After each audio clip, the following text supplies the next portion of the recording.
नमस्कार दोस्तों, मैं फिर आप लोगों के बीच एक बार फिर हाजिर हुआ हूँ। आज मैं फिर आपको अनुपात का क्वेश्चन बताएंगे।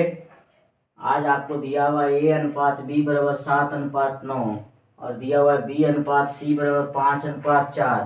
तो हमको ए बी सी तीनों का रेशियो निकालना है। तो ध्यान से देखिएगा क्या दिया हुआ। ए अनुपात बी बराबर दिया हुआ कितना, 7:9।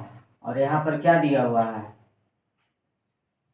बी अनुपात सी बराबर। तो हमने क्या बताया था कि बी अगर यहाँ से खत्म होगा तो यहाँ से क्या होगा, शुरू होगा। यानी बी अनुपात सी बराबर दिया हुआ कितना, 5:4। हमको खोज रहा है किसका रेशियो, ए बी सी का रेशियो। तो ए बी सी का रेशियो खोज रहा है तो ए बी सी लिख दीजिए। अब देखना है ए सबसे शुरू में आया है तो सबसे शुरू वाला को इधर से गुना कर दीजिए। तो 7×5 = 35। उसके बाद निकालना है बी का।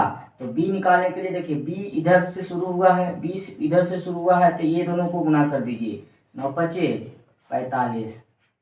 अगर सी निकालना है तो सी लास्ट में है तो लास्ट वाला को पूरा क्या करना है, गुना कर देना। 9×4 = 36। अगर कटता है तो काट दीजिए, नहीं कटता है तो उसे रहने दीजिए। यानी नहीं कटता है किसी से तो यही क्या हो जाएगा आपका आंसर। अगर नहीं समझ में आया तो फिर से एक बार देख सकते हैं।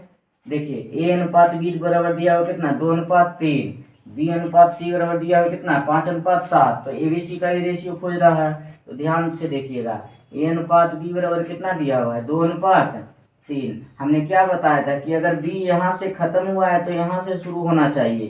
तो बी यहाँ से खत्म हुआ है तो यहाँ से शुरू हो गया।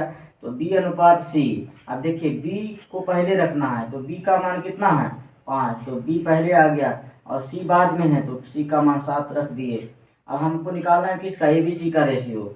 ए अनुपात बी अनुपात सी का रेशियो निकालना है। अगर ए निकालना है ए तो हमने क्या कहा था कि ए सबसे शुरू में है तो सबसे शुरू वाला दोनों को इधर गुना कर दीजिए, ऐसे सामने सामने, 5×10। अगर बी निकालना है तो बी देखिए तिरछा तिरछी है तो तिरछा तिरछी वाला में दो को गुना करिए, 3×5 = 15।